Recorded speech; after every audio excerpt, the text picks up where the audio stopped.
Hello, users, and welcome to the first episodic installment of the hot new series, Let Us Play, which will be me playing video games as slow as possible, as opposed to as fast as possible, which is what I'm used to doing. And what better way to start a hot new series than to play one of my favorite games that I clearly do not play enough, because it's long. But I play Doom a lot, which is my favorite game, and then I play Mega Man X a lot, specifically X6 is my second favorite game, and I would classify this as my third favorite game. But the game is long, and when I was kind of adhering to more of I have to be a speedrunner, you know, I never really felt comfortable playing it all that much just because it is so long. And with the timer as an objective, I got frustrated a lot. So I decided I would just do a quick Let Us Play. And this is going to include the post-game dungeon. So like the New Game Plus kind of like, not New Game Plus, but more so like end game content that I normally don't do in speedruns. So this is going to be a full playthrough. And hopefully it's fun. And so here we have the first opening cutscene. The first and only opening cutscene. Pretty spooky.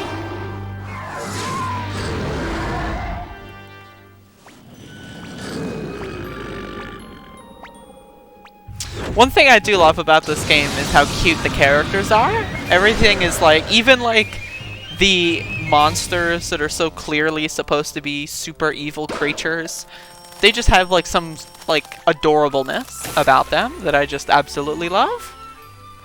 And then of course that's not counting the main cast of characters and then all the other characters that are just, you know, adorable on purpose. What I'm saying is the art design in this game is phenomenal.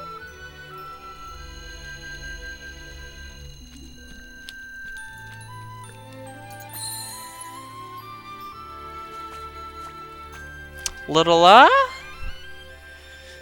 I like how the intro cutscene is kind of basically told from like the end of the story rather than as necessarily an intro. It's kind of like Chocobo dreaming about the game that as it happened in a sense. All right, so we're gonna start a new game. Quite the main menu there, completely backdrop with basic glass looking text. And so I would like to, as soon as possible, test if my memory card works, because I've got a lot of memory cards, and I'm not gonna do the whole reading all the text thing, by the way. You know, it's just not my thing. Sorry. But I have a lot of PlayStation 1 memory cards that I bought in, I want to say 2016. I got like a pack of like 20 from China, and they were super fucking cheap and flimsy, and most of them have broken. And so I've got one in right now, and I just want to make sure it works. So as soon as I get a memory tag, I think what I'm going to do is I'm going to shut the game off, and then restart it, and see if it works. I guess I can wait until in between videos to do that. I mean, it's only 30 minutes. But it would be funny if the first episode of this were canned. I mean, it read, and it has data on it in the BIOS, so, you know, it's probable that it will work. But I'm going to stop talking about my broken memory cards and start talking about how great the music is in this game. And you've heard me say this before if you followed me for any sort of time, and I love a good fucking game soundtrack. In my opinion, the soundtrack is probably the most important aspect of the game. Just because, like, especially in classic games where, like, you're going to be listening to these songs a lot. You know what? Oh, shit. So, like, if they're good, if they're bumping, it just maintains such a good aura and atmosphere. Like, you're constantly just, like, reminded at all times that the game is fun when the music track is good. Ah! Alright. How many books do I have? Alright, so I have enough to do the trick here.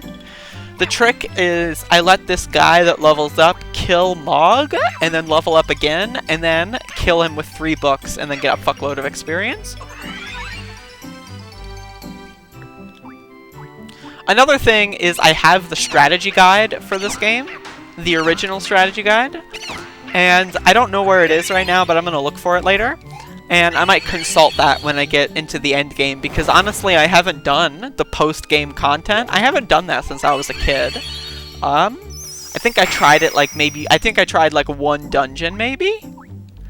At some point, like I beat a run and then I was like, let me just try a dungeon for a little bit. I think that's probably the most I've done though.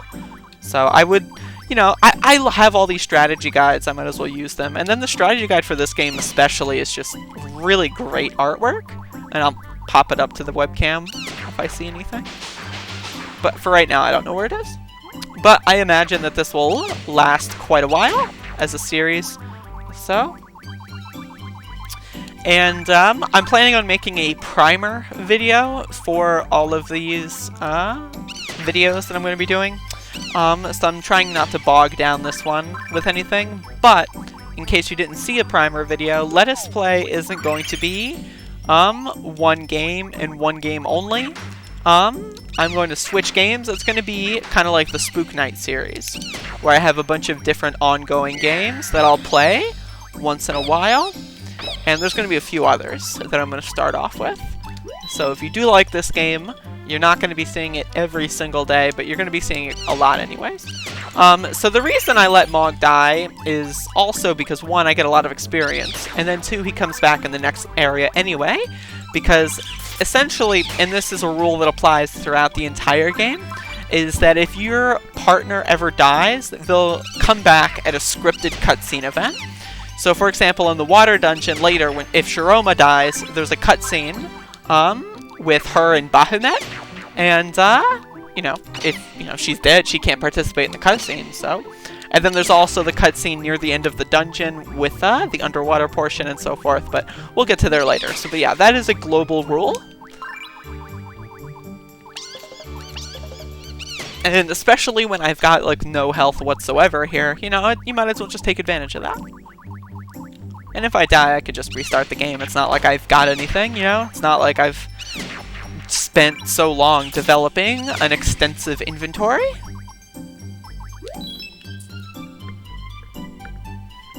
Again, the music is incredible in this game. Especially later. Really, throughout the whole game, it's incredible. But there are just some extraordinarily good tracks. This is one of those games that I feel like I always just kind of like see myself putting the soundtrack on at just rotten nuts. At just random times, I'll just turn the soundtrack on. Just have a good time. So I'm going to try to collect empty bottles here because they're going to be pretty useful in a little bit. Oh no. That's a disaster. I should have picked that up first. These hedgehogs here have a chance to drop critical claws, which are really good. Also, I just spit all over the place. I'm not sure if that was visible on the webcam. I really hope not. But I already talked about it, so I've outed myself. Peanut! So I'll explain what the peanuts do. At the top right, rather, you've got the 99%, and that isn't us. You know, that isn't us as a people on the populace. You know, it's not us. We're talking about, like, energy. 99% of 100. So basically, when that hits 0, I'll start losing health every turn. But the chances for it to, like, really... Like, for the chances of you being in a dungeon for that long, really just... They don't really happen. In, like, speedrunning especially, it's just... It's not gonna happen. If you hold circle, it will speed up your movement. You don't normally move this fast. Normally, this is the new normal movement rate. But if you hold circle, you go fast. And, Jesus Christ, I've got a lot of claws, but I can't really use any. Because of, I got the cursed claws on. Dang. Once I get and find an oven, I'd like to fuse them up for the durability upgrade. if you fuse claws together, then even if they're not plussed, they'll still get an upgrade. So if you do wood plus wood, it'll have a higher durability, which means it breaks more slowly, which is, you know, pretty beneficial. And since there's no reason not to, you know, it's not like it's a speed run and then I lose time doing so, I might as well just use the oven as many times as I can if I find it. Make my things as maximized as possible. Alright. Well. Alright, you know where to go, buddy?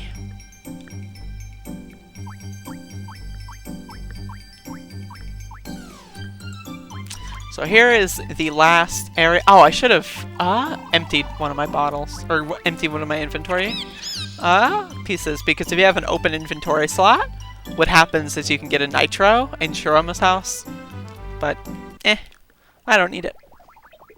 I'd like it. I'd prefer it, but I don't need it. It's not required. It's a non-requirement. So yeah, basically Mog hits a switch, and that switch tosses Chocobo out of the dungeon, but not Mog. And then... Shoroma! Girly! And of course I'm going to watch the cutscenes, because they're just... First of all, for a PlayStation game, like, yeah, they're pre-renders, of course, but, like, still extremely high quality. And just the art style of this game gets me every time. It's just so goddamn good. Where am I? I'm a bird!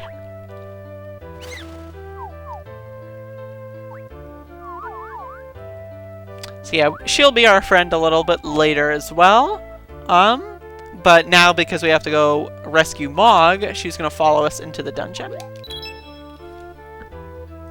And basically, not every single time you go into a dungeon, but almost every single time you go into a dungeon, you're gonna have a follower.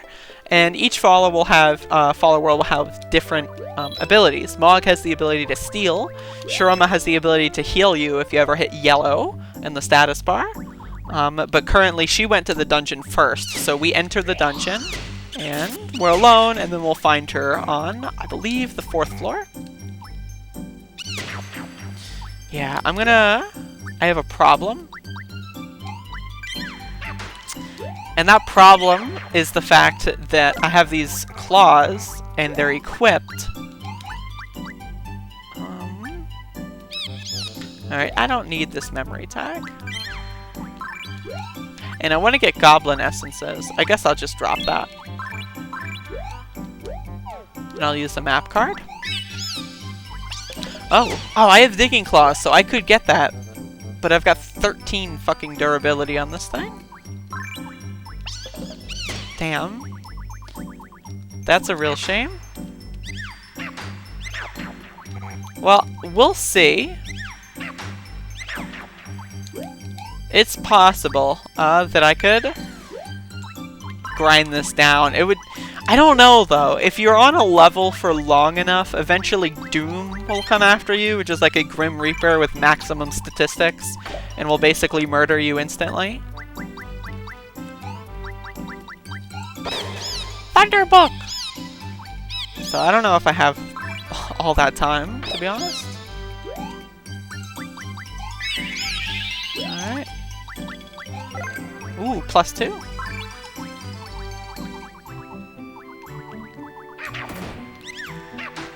So I'm getting the goblin essences for a reason. That reason is they're good against the first boss.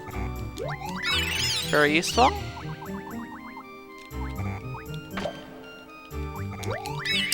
Get that. Oh, empty bottles. Well, I'm still at 13 fucking durability. Christ almighty. Yeah, it doesn't look like I'm going to be able to get that secret item on the minimap. That's a darn shame. Because I have the digging claws. I know it's there. But I got cursed, so... that sucks. I maybe could have tried to farm the geyser for a Dispel Tonic. Probably would have been the superior play there, but I didn't do it, so... I'm tired. Oh no!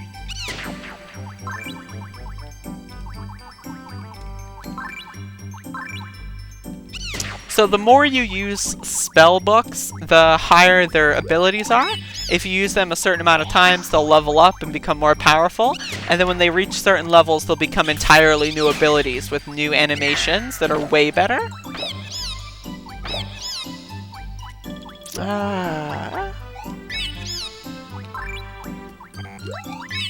Okay.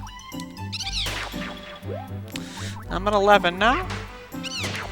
How many goblins do I have? I have 4. I can do 4.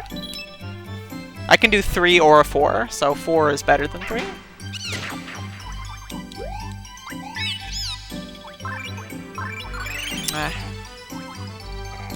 Stop it. If you hold X and circle, just kidding. What is it?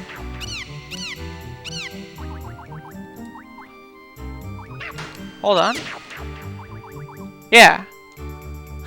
Hold the phone. It's not working. Hello? Blooper. Whatever the way is to like run in place. I don't know why it's not working. Is it not X and circle? Did I like say that and then like break my brain?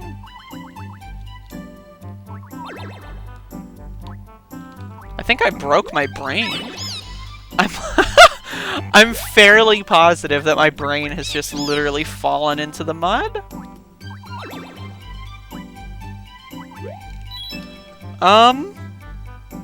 Either way, Shoroma's gonna be here. Well, she's gonna be here in a cutscene with a new friend, Big Chocobo, and we'll find him again later.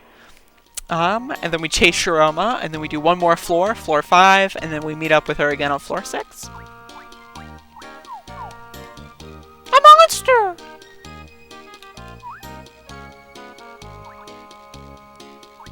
Huh. I literally, like, it worked sometimes.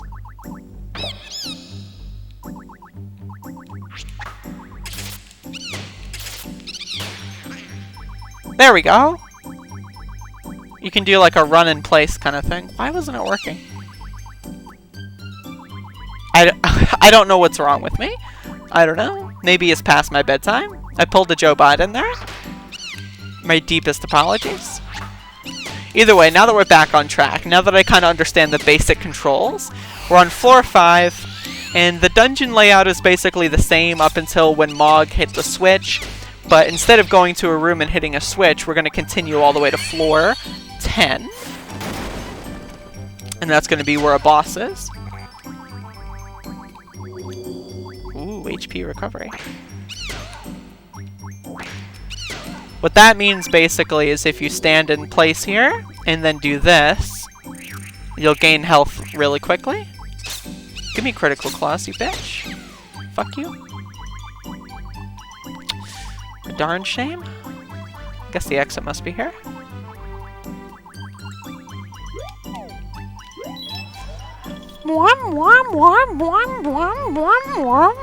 I love that sound effect.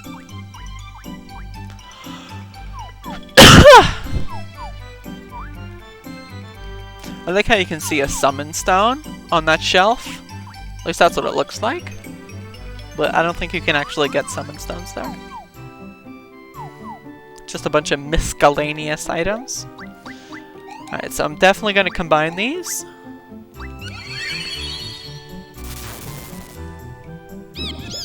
Wood plus 4. That's wonderful.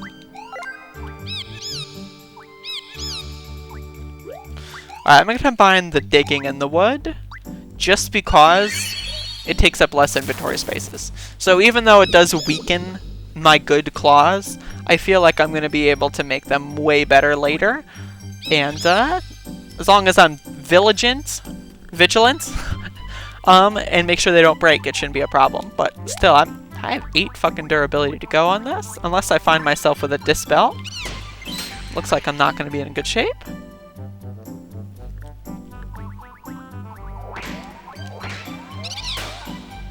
Alright, so let's use the book. Showcase what they look like. Yay!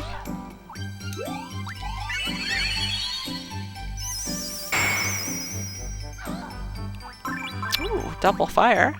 Fire is probably one of the best books in the game because it's very effective against the last boss.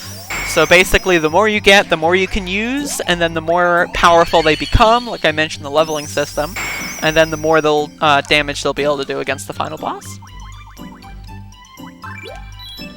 And so I'm playing the English version of this game, and the English version does have a few changes from the Japanese version, as I discovered at some point, either earlier this year or last year, because I do have the Japanese version.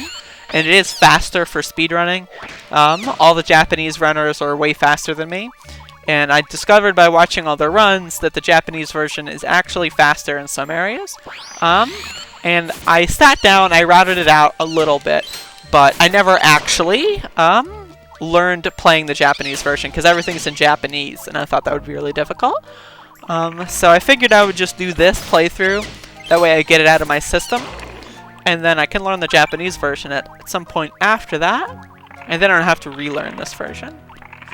It's not actually that difficult to relearn a version. In fact, relearning a version doesn't even really mean anything.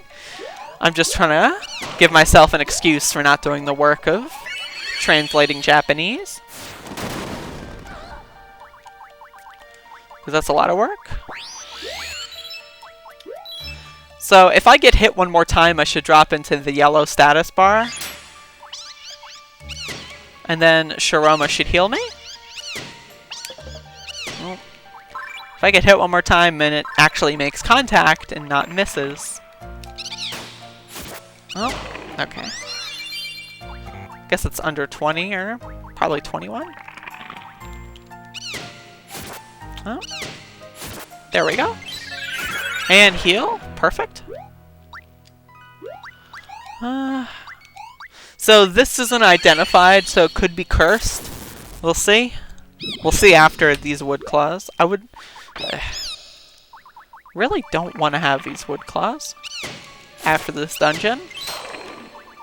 I'd prefer to use up all my inventory space later when I can. I'm just going to kill everything just because, again, this isn't a speedrun. I'm having fun. And I really want to fucking break these goddamn cursed claws.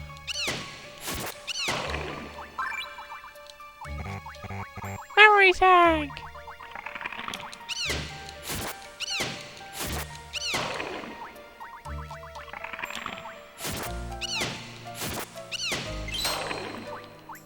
I like the music here. It's very ambient. It fits well with the atmosphere. All around, very good stuff. What am I at? 2. Alright, so that means it'll break soon. So the durability is a formula. If you look here, you'll see it has toughness 6. And basically what that means is every time I use it 6 times, the durability goes down 1. So, you know, I don't know how many it is in the second durability, so I'd need to do at least 6 more hits. Okay, still at least 6 more. Alright, so 6 more hits. Or I could fight the boss now. Sure! Why not? So those are traps that are really cool. The way they work is some dungeons are ascending. Like the next dungeon, Sid's Tower, is ascending, which basically means the dungeon goes up. And some dungeons are descending, which means the dungeon goes down. And that trap is in all dungeons. So if it's an ascending dungeon, you actually go back a floor. And if it's a descending dungeon, then you actually go down a floor. And the floor falling away trap works in the same fashion. So it's pretty cool. Looks like I'm going to have to hold on to my cursed claws. That's a shame. So I'm probably going to stop this recording when I hit the town and all the cutscenes are over. I might go to Sid's Tower first. Well, nah, I'll wait for next time. I'll summarize the story here, though, so you can watch what happens, and then you'll know what happens as you see it. Basically, we find Mog. Mog goes in here. Mog bullies a little monster and gets a crystal. And then that crystal does stuff, and then you go back to town. And then Shoroma, she's, you know, she's a human. And as you can tell, there's really not many humans in this universe. And so she goes back to town, and she's actually a pariah. Nobody in the town likes her. They think she's like a witch. They think she's weird and creepy. And they're all around just pretty mean. And it makes her sad. So I can't reach it. I can't reach it. Mog is just being a silly jackass.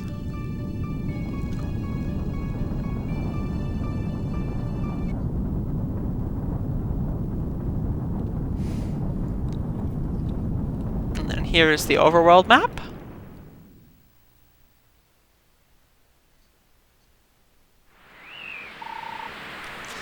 And then we all wash up on the beach. The beach is actually accessible later in the game as well. And if you die in a dungeon, you lose all your items. And those items will eventually wash back up on the beach throughout the game. Obviously, if you do die, chances are you're going to want to reload. But if you do want to keep your level and stats and all that kind of stuff, you can just kind of wait for your items to rewash on the beach. But they do it slowly and over time. So it's not necessarily a good kind of way to play the game. You definitely don't want to die regardless. So yeah, we come back to town, and they're all really mean. You're a freak. You're a weirdo. I'm not even going to say anything to you, because you're creepy, and I don't like you.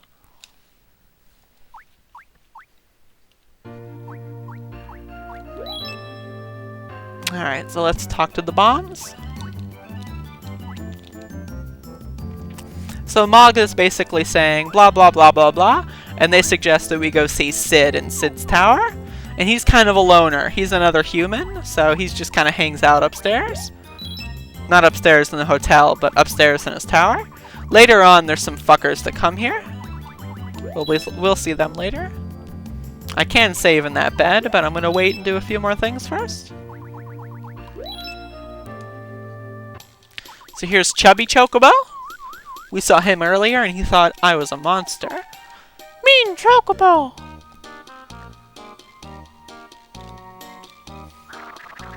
And then he opens the gate in town, and that allows me to go to Sid's tower. I have 7 Thunderbooks. Alright, let's just do this first. If you have 7 Thunderbooks, you can talk to this Marlboro. And, not to be confused with Marlboro, the cigarette brand, but the Marlboro. I get them confused sometimes. If you use 7 Thunderbooks on this guy, he turns into Ramu, which is a god, and then he gives you his feather. And the way feathers work is some of them are stat boosts, some of them are spells, and then some of them are new followers that are super-powered gods, and essentially they're just really powerful. And when they die, they do a super move, so they're really useful for boss fights, especially the last boss. The summon stones let them do the super moves without becoming a follower. And you can get these followers in a lot of different ways. So normally whenever I have 7 Thunderbooks, I'll come by here and get him, because I want to get him by at some point by the end of the game. But I have 7 Thunderbooks right out of the first dungeon, so it'll be useful to get him now. That way I can just use him wherever I want. Also, those look like good eggs. Well, egg, I suppose. Wee wee! You are a surprise, no? Ooh, I'd have expected an old man would turn into a drunk Marlboro. Customers! I love the typing in this game. They type in accents. It's really good. Alright, so I'm going to go to Shoroma's house.